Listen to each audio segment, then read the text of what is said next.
Olá, sou o professor Wander Ferreira de Andrade, professor de Direito Penal da Universidade Municipal de São Caetano do Sul e da UNAR.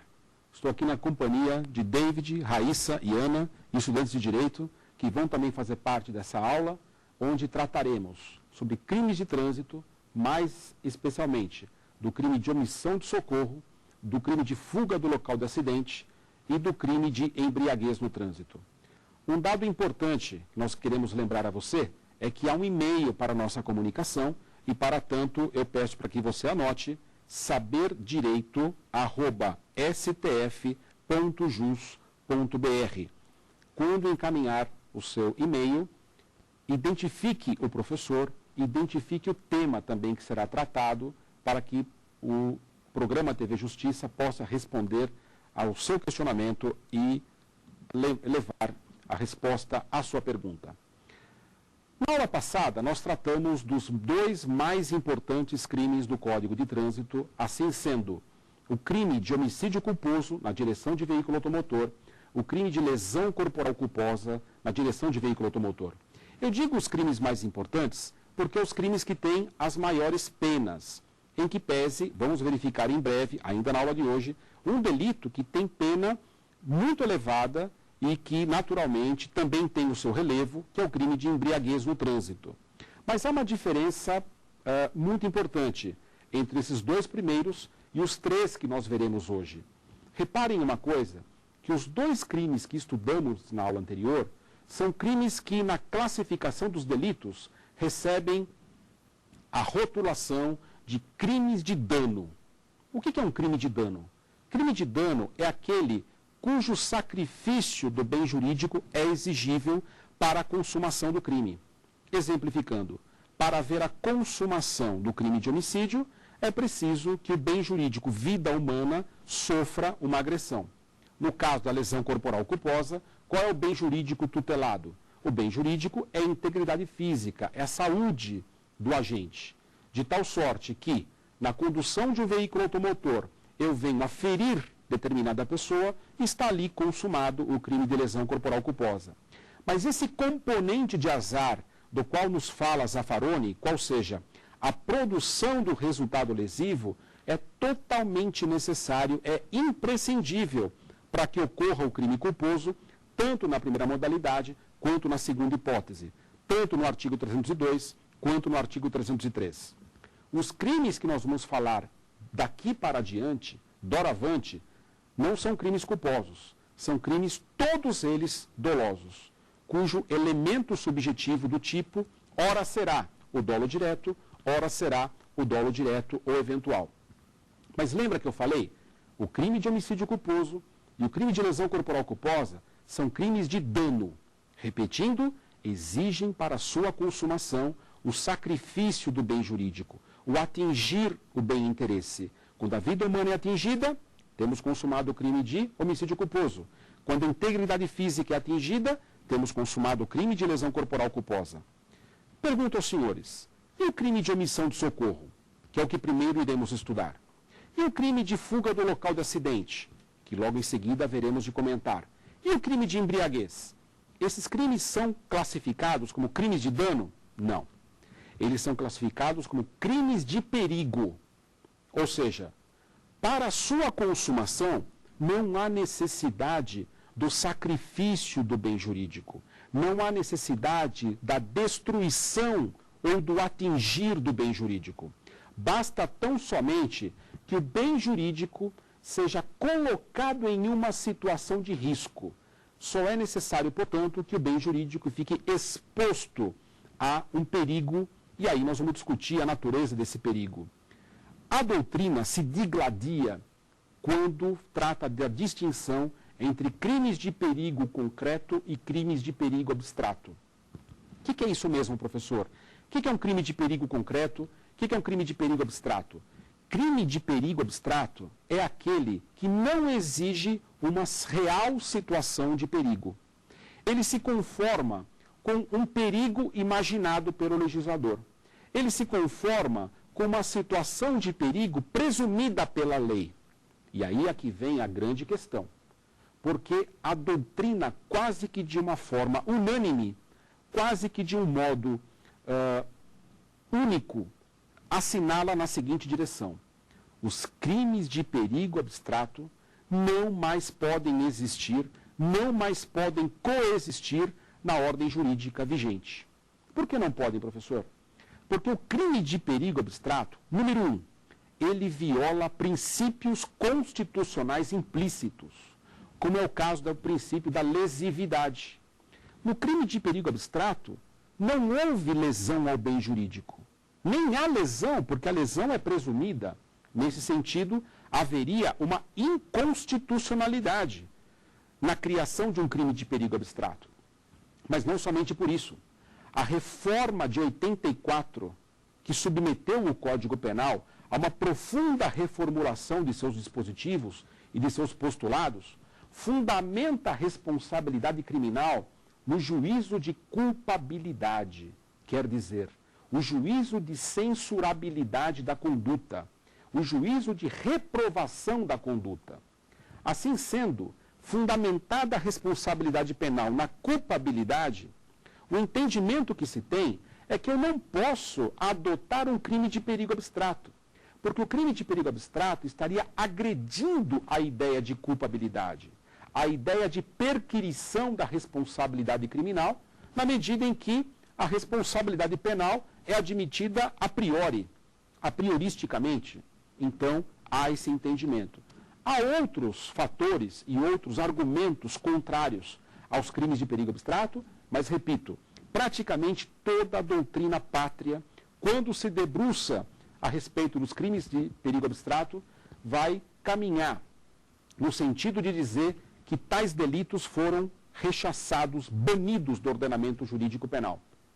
Todavia, para nossa surpresa, nós vamos verificar que em muitos julgados, ainda hoje, atuais, de nossos tribunais, nós encontramos magistrados, juízes, reconhecendo a existência de crimes de perigo abstrato e justificando a fundamentação de suas decisões justamente na figura do crime de perigo abstrato. De qualquer forma, eu aponto para você a lembrança dessa importante distinção. Crime de perigo abstrato, aquele cujo perigo é presumido pela lei. Crime de perigo concreto, este sim é aceito pela ordem jurídica. O que é um crime de perigo concreto? Crime de perigo concreto é aquele que exige para sua configuração de uma real situação de perigo.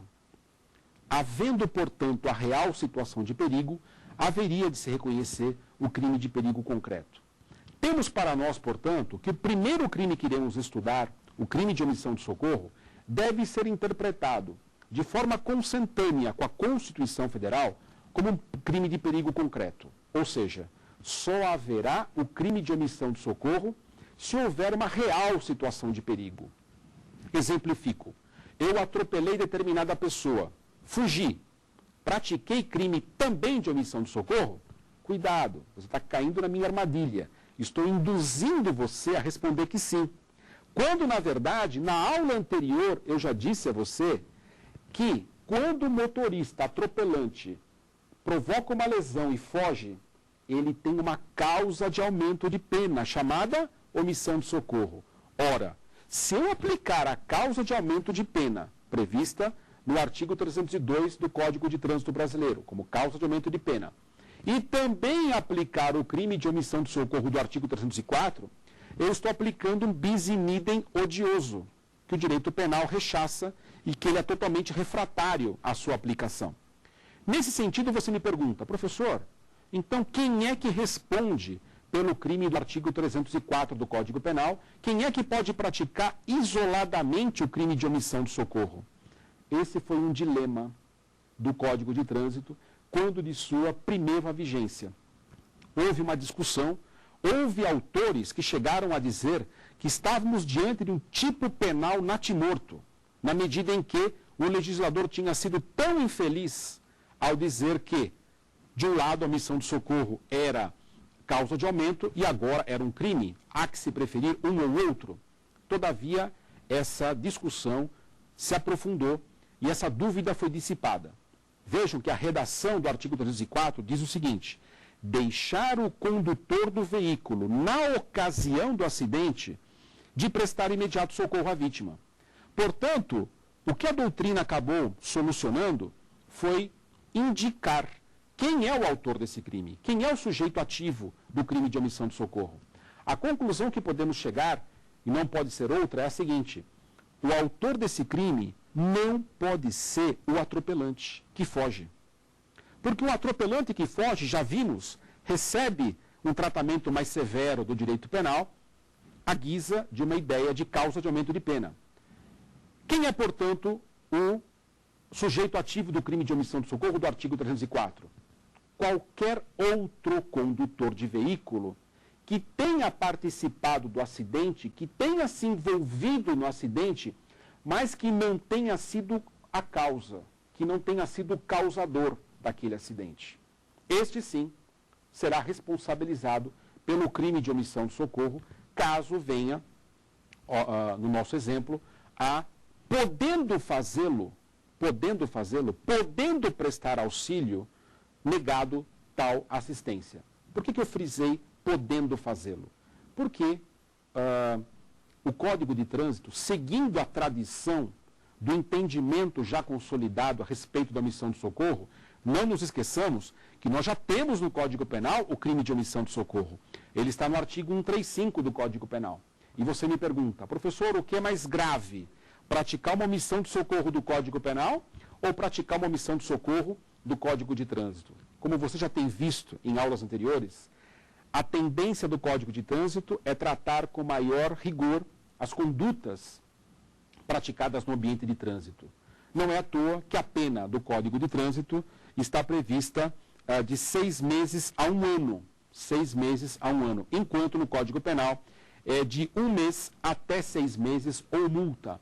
Então vejam os senhores que houve também, pelo legislador, uma preocupação em aumentar a pena do crime de omissão de socorro, uma vez praticado no ambiente de trânsito. Eu falava naquela questão do poder fazê-lo. Obviamente que podem existir situações em que mesmo aquele que se envolveu no acidente não tem como prestar socorro. Imaginemos que ele também foi vitimado. Imaginemos que ele está preso nas ferragens. Imaginemos que ele está desacordado. Imaginemos que ele teve uma fratura e está recebendo socorro médico e também levado para o hospital. Nessas situações, eu não posso exigir do agente que ele preste socorro, na medida em que a impossibilidade física do atendimento a essa exigência jurídica se coloca de plano e a justiça se declina com obviedade. Da mesma forma, se o socorrista, aquele que deveria prestar socorro, deixa de fazê-lo por uma situação que não deu aso à criação, exemplo, pessoas, é muito comum, vocês devem ter percebido isso, existe uma verdadeira solidariedade inata aos motociclistas. Toda vez que o motociclista ele é atingido, toda vez que o motociclista é ferido na via pública, os demais motociclistas param suas entregas, interrompem suas atividades, estacionam seus veículos, muitas vezes de forma irregular, e vão lá, de alguma forma, prestar um auxílio, ainda que a título de solidariedade àquele colega. Até aqui tudo bem. Agora eu pergunto, imagine que um desses motociclistas aponte para um suposto causador quando não teria sido ele. E ele se põe a fugir com medo de linchamento. Seria o caso de atribuir a ele o crime de omissão de socorro? Certamente que não. Estamos diante de uma situação de inexigibilidade de conduta diversa, ou sob outro prisma, até mesmo de estado de necessidade. Uma situação limite em que qualquer outra pessoa, naquelas circunstâncias, agiria da mesma forma. Temos alguma pergunta dos colegas? Sim. Aquele que na direção de um veículo automotor venha colidir com o muro, causando prejuízo de ordem material, deve permanecer no local do acidente? Aqui o David, ele vai além da nossa discussão e ele discute, ele coloca para nós a seguinte hipótese.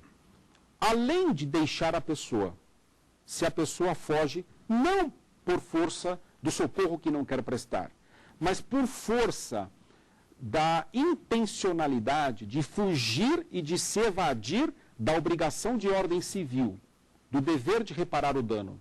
Exemplifico. Vamos imaginar que a pessoa colide em outro veículo estacionado, não tem ninguém lá. e ele foge. Vamos imaginar que ele bate no muro, derruba o muro e foge. Seria o caso de se falar em omissão de socorro? Certamente que não. O crime de omissão de socorro tem como objeto jurídico a vida humana, a pessoa humana, aquela pessoa que se pretende socorrer. Diferentemente do exemplo que ele cita. O exemplo que o David menciona vai cair como uma luva no crime do artigo 305, que é o crime de fuga de local de acidente, que já já nós iremos enfrentá-lo. Até porque há uma grande discussão hoje a respeito da constitucionalidade ou inconstitucionalidade do artigo 305. Mas no corpo do artigo 304, certamente, essa hipótese não se colocaria possível.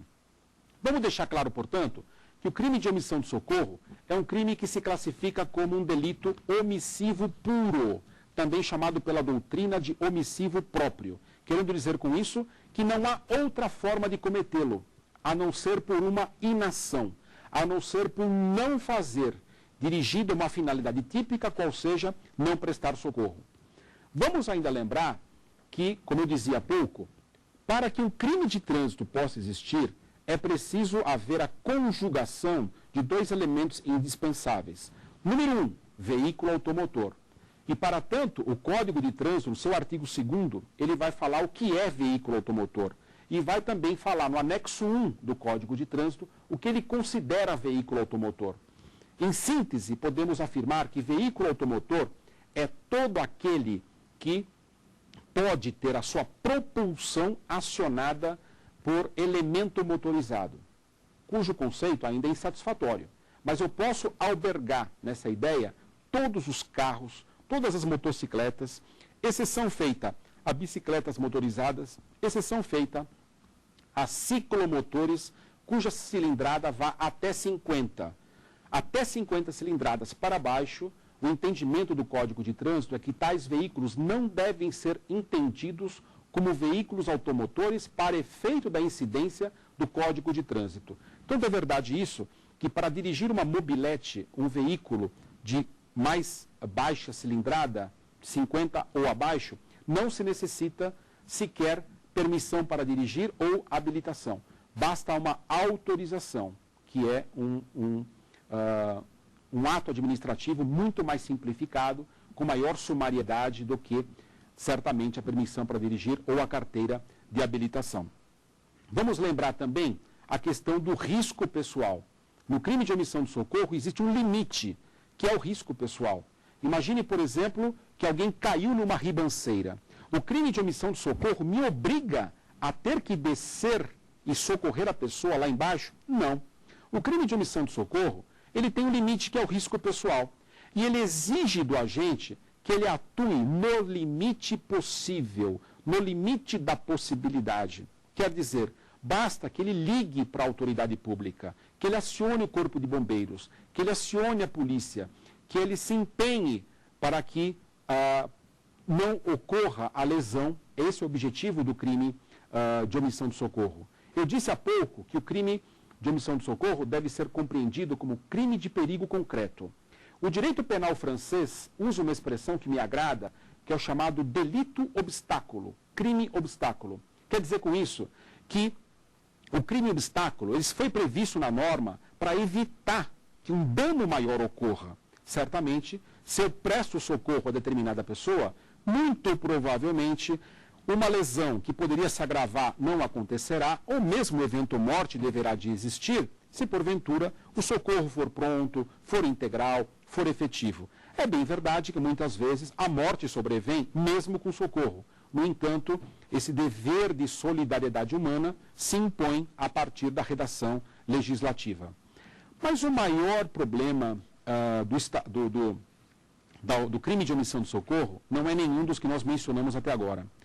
O maior problema do crime de omissão de socorro diz respeito com uma redação contida em seu parágrafo. Em seu parágrafo, o crime do artigo 304 diz o seguinte, diz que haverá o crime, mesmo que o socorro venha a ser prestado por terceiros. Até aqui eu concordo. Vou exemplificar. Eu não prestei socorro, fugi. 15 minutos depois, o corpo de bombeiros veio, socorreu a pessoa e ela passa muito bem, obrigado. Pergunto, eu pratiquei crime? A resposta é sim. Por que pratiquei crime? Porque eu coloquei aquela pessoa numa situação real de perigo, numa situação concreta de perigo, portanto, o crime de perigo concreto está aqui configurado. O fato de outras pessoas virem posteriormente a prestar o socorro não me isenta de pena. Naturalmente, eu tenho a minha margem de responsabilidade nessa conduta. Agora, o parágrafo continua dizendo o seguinte, ele continua dizendo, o socorro deverá ser prestado, pasmem vocês, o socorro deverá ser prestado mesmo que a vítima tenha morte instantânea. Aqui nós paramos, fazemos uma pausa. Espera um pouquinho. Haverá o crime de omissão de socorro, mesmo que a vítima tenha morte instantânea? Como é que a doutrina se colocou a respeito dessa redação legislativa?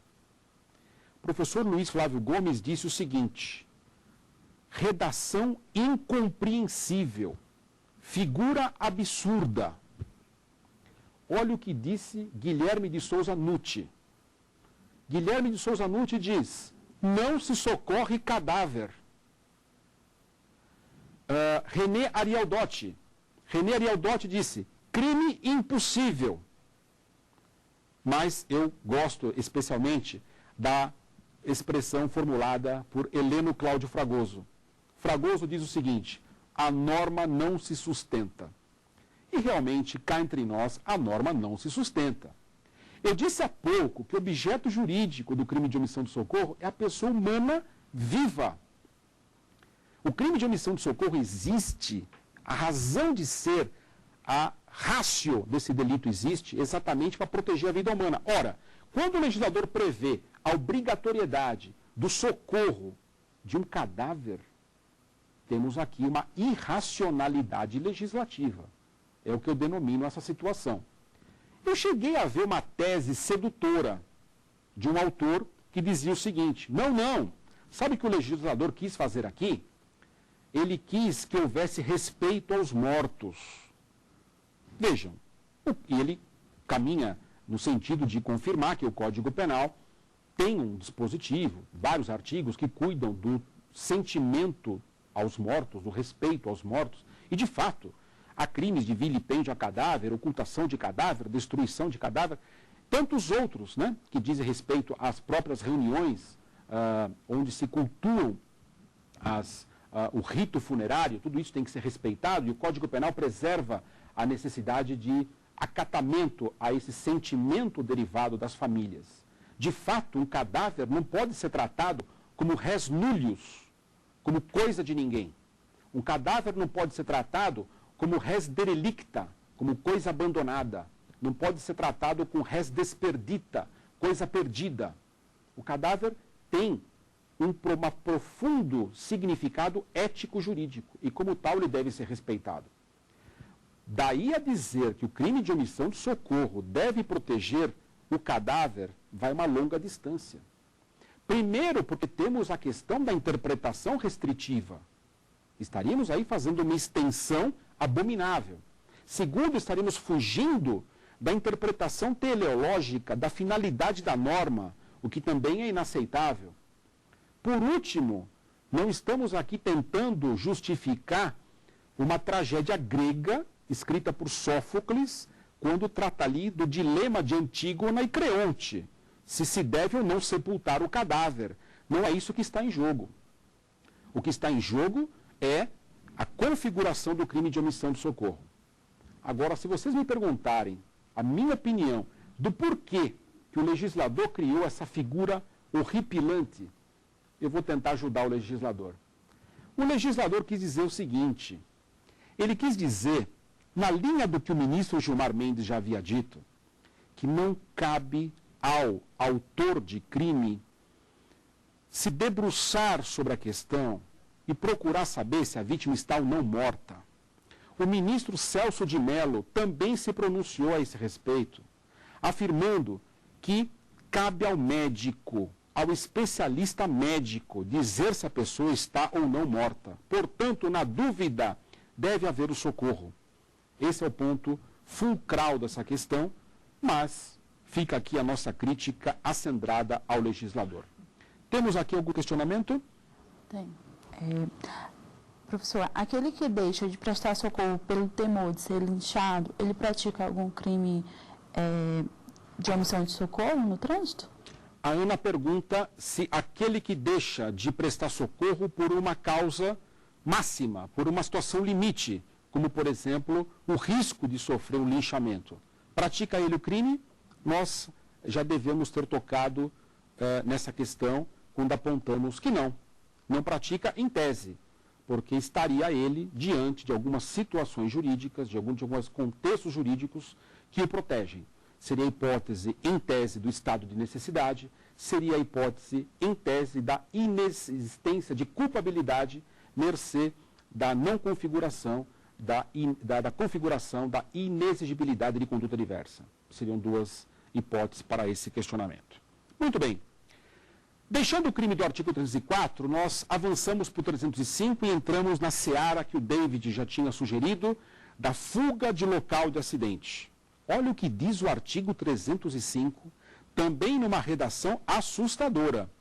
O 305 diz assim: pratica crime afastar-se o condutor do veículo do local do acidente, para fugir à responsabilidade penal ou civil que lhe possa ser atribuída. Pena de detenção de 6 meses a 1 ano ou multa. O que a doutrina tem dito, o que a jurisprudência tem sinalizado relativamente a esse delito? O entendimento que tem prevalecido é o que estamos diante de uma aviltante inconstitucionalidade. É bem verdade que não houve um pronunciamento definitivo a respeito dessa disposição. Até porque os delegados de polícia, as autoridades policiais, raramente têm registrado ocorrências dessa modalidade. No entanto, já encontramos algumas condenações. Os tribunais gaúchos, os tribunais do Rio Grande do Sul, registram um número considerável de condenações por fuga do local de acidente. Olha, quem já participou de um acidente, quem já foi parte de um acidente, e quem já viu a pessoa fugir do acidente, deve ter se sentido com vontade de responsabilizar aquela pessoa, ainda que através do direito penal. Todavia, vamos deixar claro uma coisa. O direito penal, ele tem uma natureza fragmentária. O direito penal, ele tem uma natureza de última ratio. Quer dizer, o direito penal não deve chegar ao ponto de tutelar situações jurídicas que nem mesmo a Constituição Federal prevê. Ora, todos nós sabemos que a Constituição Federal só autoriza 2 tipos de prisão decorrente de obrigação civil. Autoriza, porque a prisão do depositário infiel já foi objeto de pronunciamento do Supremo Tribunal Federal e posta como inconstitucional, de tal sorte que hoje resta tão somente possível a prisão civil do inadimplente da prestação alimentar, da prestação alimentícia, da obrigação de alimentos. Erigir ao status de criminoso aquele que foge do local de acidente de trânsito é ir muito longe. É violar o princípio da legalidade, não em sua natureza formal, mas violar o princípio da legalidade sob o ângulo substancial. A norma penal só deve incidir sobre condutas absolutamente reprováveis. Mas o problema não para aqui. A tentativa do legislador em fazer com que o autor do acidente de trânsito fique parado, aguardando as autoridades públicas, na verdade, afronta princípios constitucionais consagrados, como o princípio da não autoincriminação. Nós falamos em um momento anterior que temos a Constituição Federal recebendo com tamanha amplitude os tratados de direitos humanos, especialmente por força da emenda 45, recebendo-os na ordem jurídica como verdadeiras normas de alcance constitucional. Todos sabemos que o Brasil é signatário da Convenção Interamericana de Direitos Humanos, do Pacto de São José da Costa Rica, onde, sabidamente, no seu artigo 8º, aprendemos que ninguém é obrigado a produzir prova contra si mesmo, ninguém é obrigado a se autoincriminar. Ora, imaginar ter que ficar no local do acidente é imaginar ter que, de alguma forma, contribuir para o meu processamento, para a minha responsabilização e para a minha incriminação. Ademais, há um outro problema. Vejam, a ordem de problemas, o grande número de questões que uma péssima redação legislativa nos orienta a encontrar. Há a questão de que nenhum outro crime eu sou obrigado a permanecer no local. Se eu tiver praticado um crime de homicídio doloso, o direito não me obriga a permanecer no local, me punindo. No entanto, se eu praticar um acidente de trânsito, ainda que sem vítima, porque aqui não menciona, né? Afastar-se o local do veículo de acidente para fugir à responsabilidade civil. Quer dizer, se eu colidir no muro, eu tenho que ficar esperando a polícia. Agora, se eu matar alguém dolosamente, eu não preciso ficar esperando. Ora, isso viola todo e qualquer sentido de logicidade, isso afronta a ideia de isonomia que deve orientar todo o ordenamento jurídico, especialmente o ordenamento jurídico penal. De modo que nós também compreendemos como absolutamente inconstitucional o artigo 305, como tal previsto com essa péssima redação. Agora viramos a página e vamos enfrentar talvez um dos maiores dilemas da nossa vida moderna. Especialmente nós que vivemos aqui no Brasil, temos visto as blitz policiais, as operações policiais, vamos enfrentar o dilema do crime de embriaguez no trânsito. Na nossa primeira aula, eu disse a vocês que a embriaguez no trânsito configura tanto uma infração administrativa quanto um crime. Todavia, há necessidade de diferenciar como que a embriaguez no trânsito se coloca como infração administrativa, como que a embriaguez no trânsito se coloca como crime. Na infração administrativa, a embriaguez no trânsito, ela exige tão somente que o condutor do veículo automotor esteja dirigindo o veículo sob a influência de substância alcoólica ou de efeitos análogos. Portanto, a administração pública, ao agir nas blitz, nas operações policiais, ao preconizar a aplicação da norma de caráter administrativo, basta ter a certeza de que a pessoa está dirigindo sob a influência de substância alcoólica ou de efeitos análogos. E, nesse sentido, fala-se em tolerância zero. Por que se fala em tolerância zero? Porque o artigo 277 do Código de Trânsito, ele fala qualquer quantidade de bebida alcoólica, qualquer quantidade de álcool no sangue sujeitará o agente à responsabilização. É bem verdade que esse artigo 277 sofreu uma regulamentação de tal sorte a prestigiar o advento do princípio da insignificância, na medida em que o regulamento culminou por afirmar que até 0,2 decigramas de álcool por litro de sangue não há se falar em nenhum tipo de responsabilidade. Com isso, nós banimos qualquer discussão que possa haver sobre o problema dos antissépticos bucais, também o bombom de licor, tudo isso fica à margem. Professor, o que significa 0,2 decigramas de álcool por litro de sangue? Equivale aproximadamente, isso é variável, muda de pessoa para pessoa, mas equivale, numa média, a meio copo de cerveja. Meio copo de cerveja daria 0,2. Se alguém for surpreendido com 0,2, não pratica nenhum ilícito. 0,1 ou 0,2, nenhum ilícito administrativo, nenhum ilícito criminal. Se ele for surpreendido com 0,3, 0,4, 0,5 para maior, está configurada a infração administrativa, com um dado aditivo. A polícia, os órgãos dotados de poder de polícia, não precisam quantificar. Se tiverem a quantificação, isso os ajudará. Mas a polícia e os órgãos de fiscalização podem se valer de provas admitidas em direito, diferenciadas do bafômetro, diferenciadas do exame de sangue, do exame hematológico. Quais são essas provas? Exame clínico. O médico pode atestar que a pessoa está sob influência de substância alcoólica. O médico pode fazer um atestado, pode afirmar categoricamente que aquela pessoa está exalando forte odor etílico, está andando em zigue-zague, está balbuciando palavras sem nexo, está com seu raciocínio comprometido, está com seus reflexos comprometidos.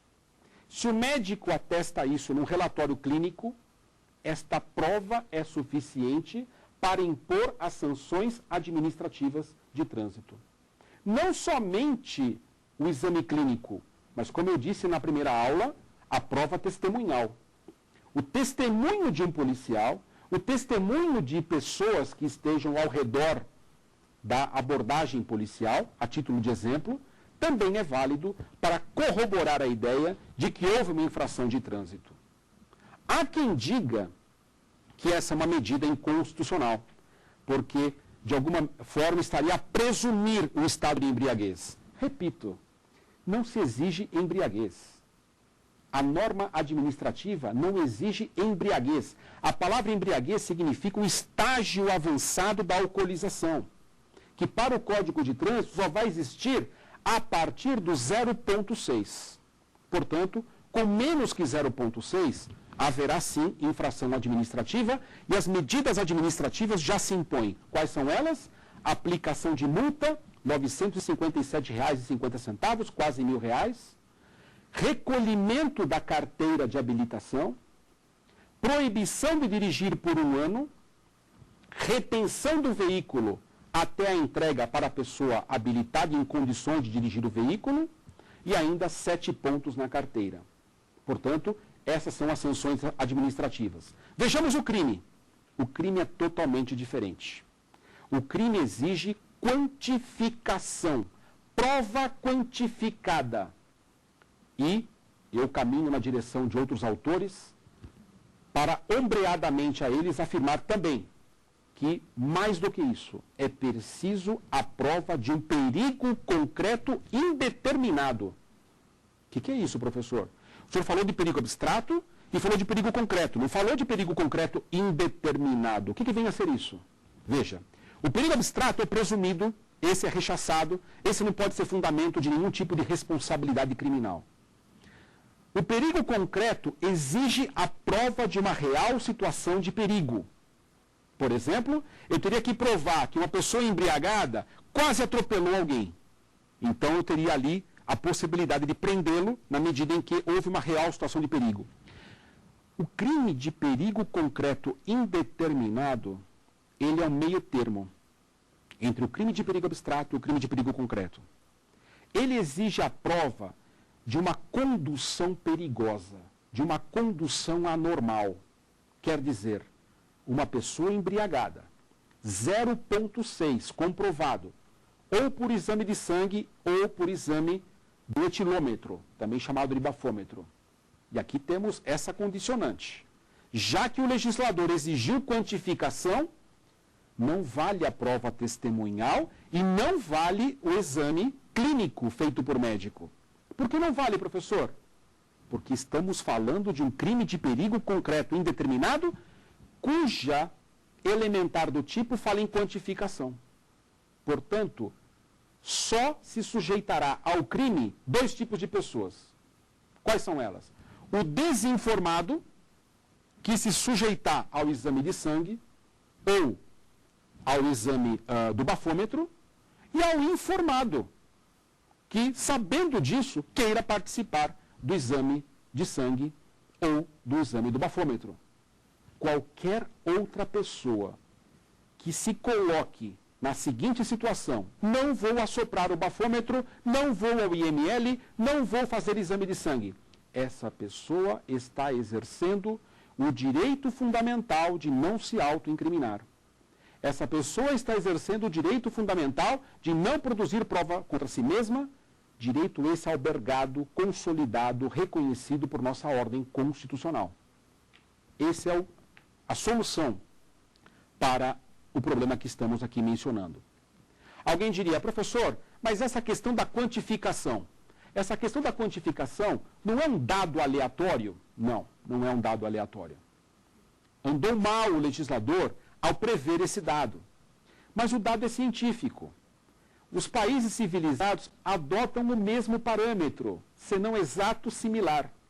Vejam vocês, países como Noruega, países como Suécia, países como Finlândia estabelecem o máximo de 0,5.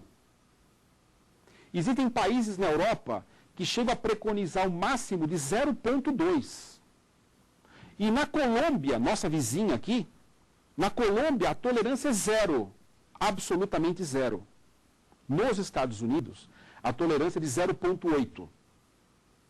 Agora, a quantificação, além de causar toda essa discussão, toda essa problemática relativamente à configuração do delito, ainda tem um problema de fundo, que é a questão da evidente violação ao princípio da igualdade, da evidente violação ao princípio da isonomia. E por que isso? Porque o resultado do álcool nas pessoas é variável.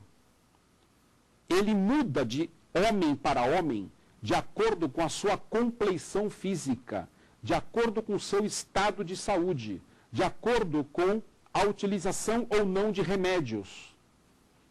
A potencialização do álcool em pessoas que fazem uso frequente do álcool é uma.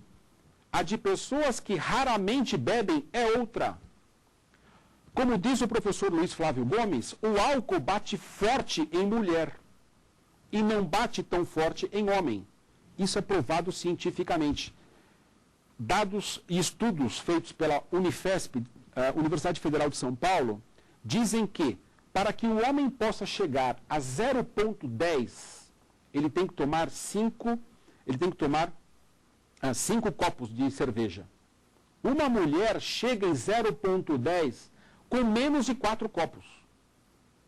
Percebam que o organismo, o metabolismo dos corpos humanos trazem diferenciais que não permitem ao legislador equacionar essa questão, passando uma régua e tornando as pessoas desiguais absolutamente iguais, o que viola, por óbvio, o princípio da isonomia.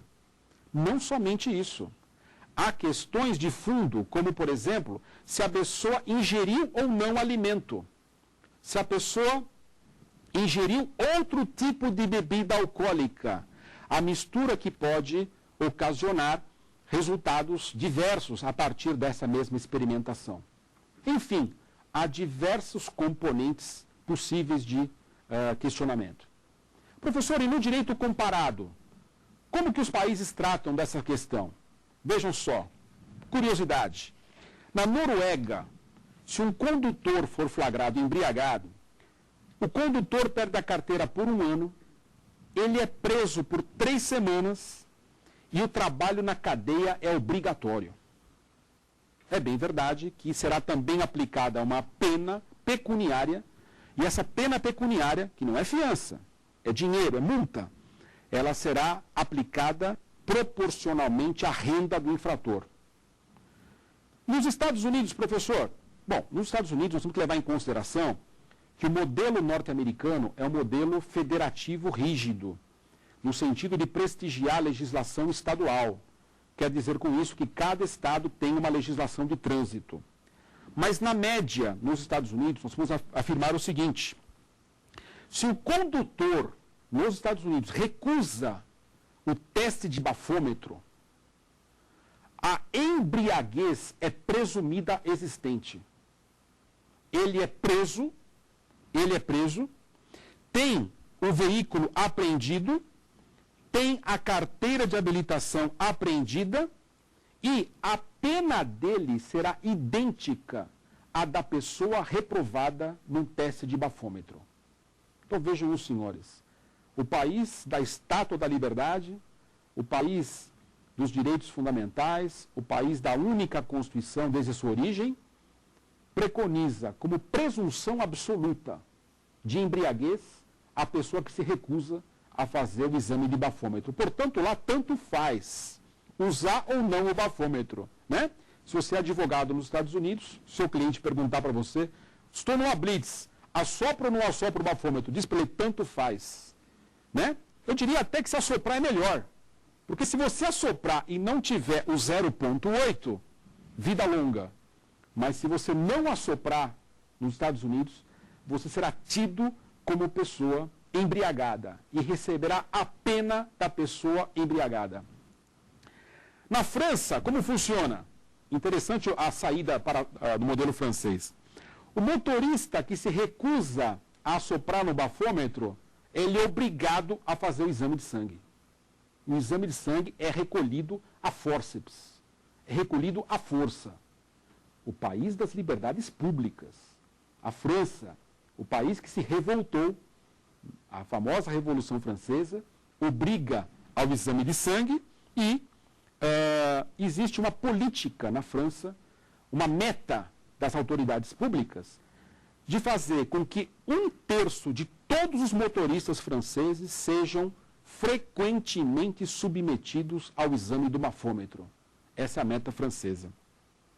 No Reino Unido, só para fechar essa análise de direito comparado, se o agente não cooperar com o exame do bafômetro, ele é preso por até 6 meses, perde o direito por dirigir durante 1 ano, e se você acha que a nossa multa aqui, de R$ 957, quase R$ 1.000, é elevada, no Reino Unido, a multa ela é de 5.000 libras, o quase equivalente a R$ 16.000.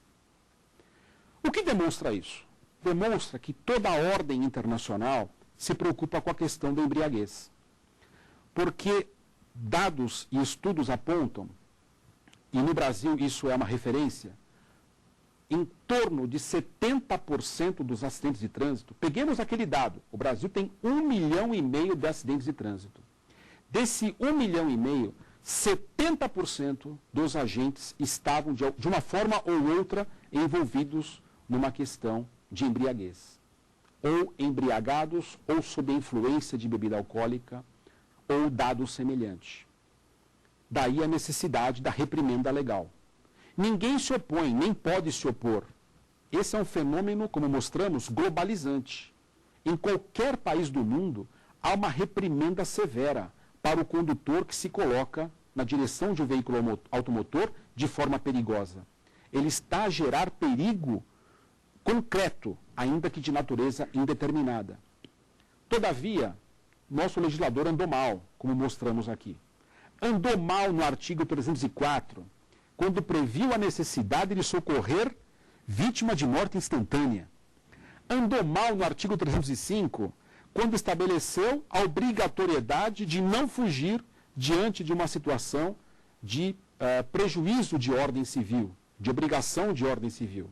E andou muito mal, e diria que até retrocedeu, através da lei seca, ao estabelecer a quantificação. A única vantagem da lei seca foi fazer com que houvesse uma grande movimentação nacional, que de fato houve. Houve uma preocupação maior, houve uma mudança de hábitos, houve uma mudança de comportamento que em determinados estados foi mais séria, foi mais contundente. Em outros estados do país, os números continuam muito elevados, semelhantes a países do terceiro mundo. O Brasil não é hoje o campeão de acidente de trânsito no mundo. Perdemos esse título e o outorgamos a países africanos. Os países africanos hoje ostentam o título, não todos os países africanos, mas alguns deles ostentam o título de países detentores do maior número de acidentes, mas nós ainda temos um número muito elevado. O Código de Trânsito cumpre a sua finalidade, mas precisamos ter uma profunda reforma legislativa nesse dispositivo, especialmente relativo ao crime de embriaguez. Com isso, nós resumimos nossa aula, afirmando a vocês que, numa visão desses 3 dispositivos, temos regras imprecisas, regras que violentam a certeza que o direito penal quer nos trazer.